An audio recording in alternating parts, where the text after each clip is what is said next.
Hello there everyone, welcome back to a brand new video. Today is actually part 2 of What If I Were to Be a Showrunner of Doctor Who. Today I have a brand new story idea, so series 2 I guess. In my last video I talked about like series 1, the Doctor, like the new Doctor actress, right?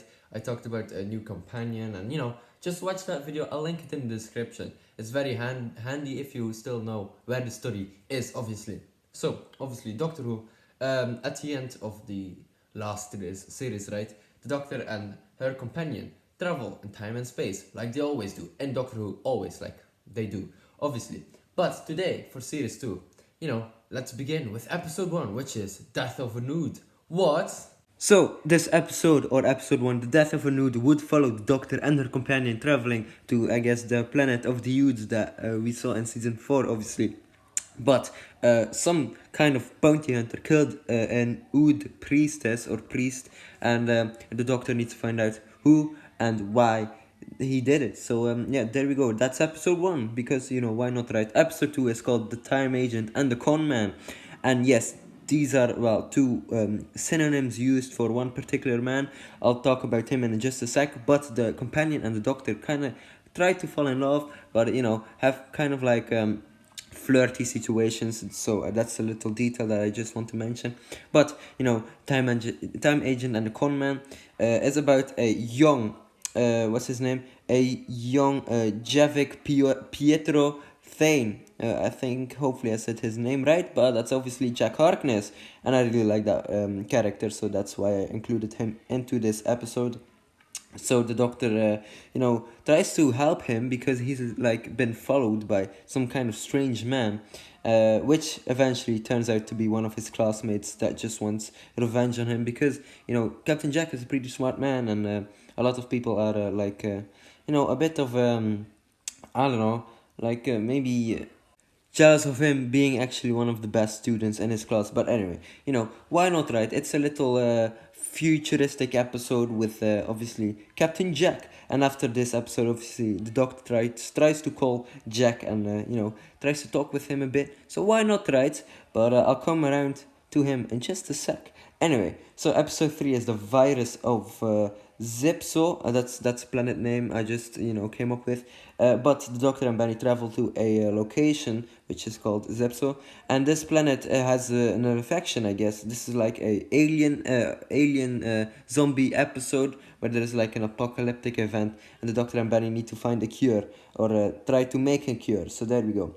Episode 4 is the mystery of mankind and to be respected. This is actually a pretty serious episode, because I just want the Doctor to have like some kind of character development with his or her, I guess, with her companion, and they actually go to some kind of parade or pride parade or like whatever, LGBTQI plus. Hopefully I said that right. I'm not quite sure if I did, but anyway, hopefully because they actually the Doctor is actually an alien, right? But she has been many faces before. She liked a lot of people in her life, and she wants to reflect that on the humanity. But there are protesters who get attacked by some kind of police or whatever, and the Doctor tries to help them too.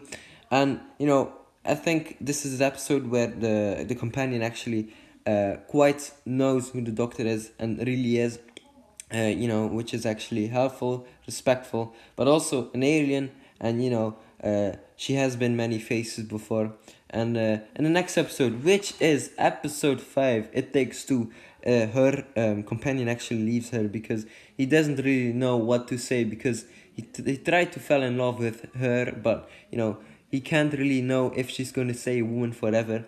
And I think that could be a fair enough decision for him. But It Takes Two is about the Doctor actually trying to live a pretty normal life. She has like a little job in a store or whatever, and she has a new, I guess, a new co-worker, which is also going to be her new I guess companion later down the line. But this one is called Kim, and she is she is played by the same actress. I would like to see her play by the same actress from Iron Fist, because she has like a very positive vibe, and why not, right?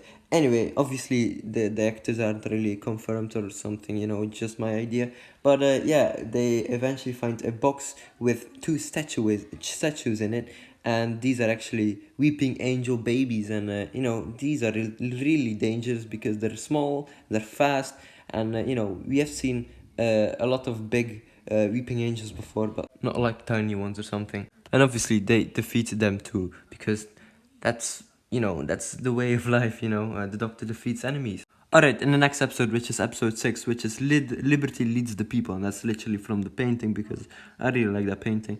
And anyway, so the Doctor and her new companion, which is Kim, travel to the July Revolution in France, where they actually get arrested because they get involved in some kind of situations, but they eventually escape, obviously using like the sonic screwdriver or whatever. Oh yeah, I haven't actually talked about her sonic screwdriver, but I want it to be simple, kind of like the 10th sonic screwdriver, with like a mix of the 13th sonic and maybe like the 12th sonic, kind of combined. Maybe just a little like special hot mold, right? But just pretty basic. That's pretty much it.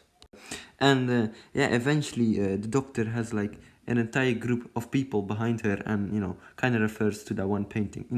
I think this could just be an inspiration, or this episode is inspired obviously by that painting from Delacroix. So yeah, anyway, episode 7 is the Scavengers. So in this episode, we follow, I guess, a black-haired woman in the first 10-20 minutes, or maybe, I don't know. But this is actually some kind of, character that we've seen before, which is actually that one Gwen Cooper girl from, or Gwen Cooper woman from Torchwood, obviously. And, this is where Captain Jack also connects, right? Because Gwen Cooper finds maybe like a serpent alien or something in the back alleys of London, or whatever, Cardiff, or I don't know. And that's cool, but that alien drops like alien tech, and she investigates it, and eventually comes across Captain Jack Harkness, because why not, right?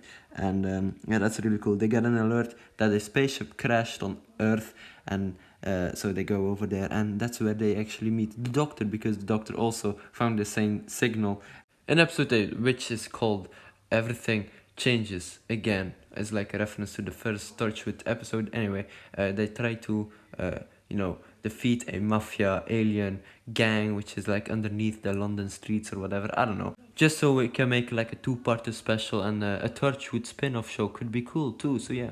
Why not, right? Episode 9 is The Outlaws of Xoria, which is also a planet I just made up. But this is like a space adventure, or like a space western, because in this episode we follow a group of outlaws, right, who trying to rob a train, because that train is part of the evil empire, wink wink, because it's a Star Wars reference. Anyway, so we follow a group of outlaws that want to rob a train because they want to sell the gold and get food for the poor people. So I guess, why not, right? A space western. Hey, why not?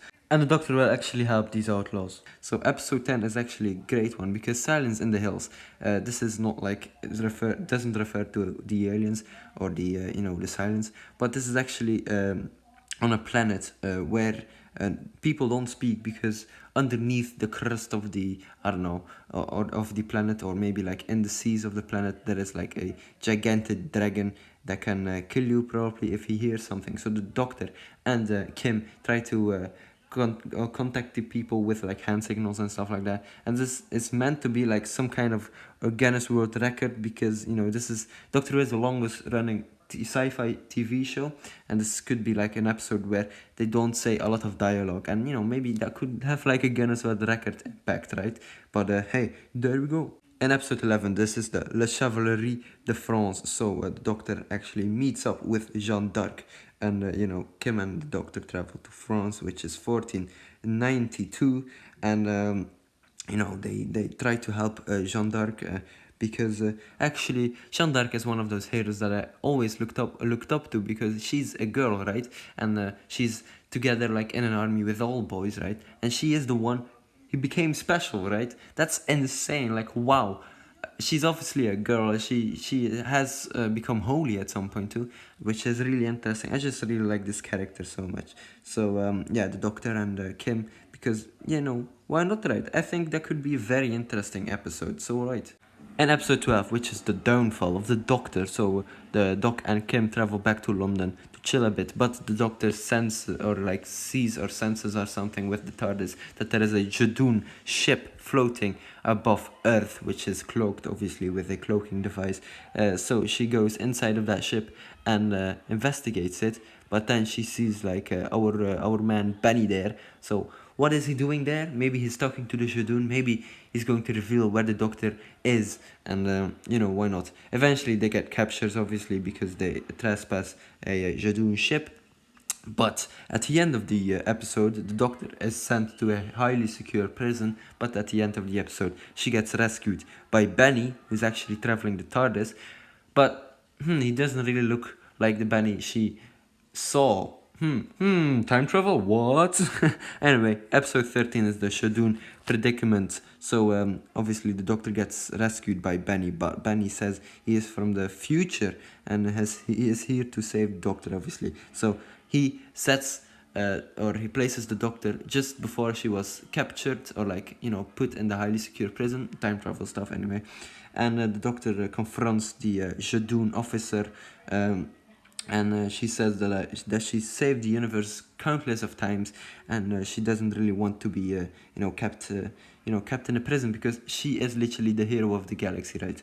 And they agree eventually, right?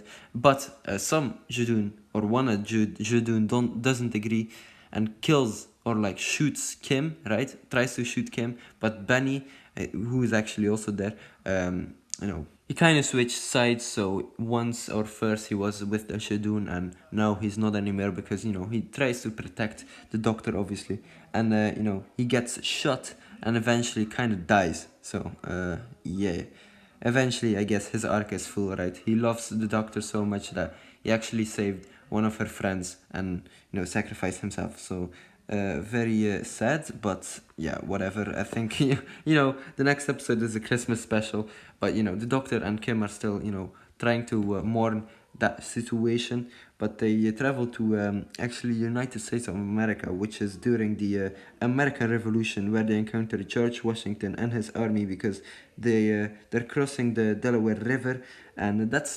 around Christmas period, so that could make sense for a great story. And maybe George Washington gives the doctor some great advice, as because maybe he lost some people too, and maybe he wants to try to give her advice. But anyway, ladies and gentlemen, hopefully you enjoyed this video. Don't forget to like and subscribe. I'm probably going to make a series 3, because why not, right? I really like making my own Doctor Who stories, and this is still part of my ideas. This is not actually confirmed or anything, and this is just my interpretation of the stories that I would like to see. But anyway, ladies and gentlemen, I will see you later. Goodbye, everyone. Or should I say, laugh hard, run fast, and be kind. Doctor, I let you go.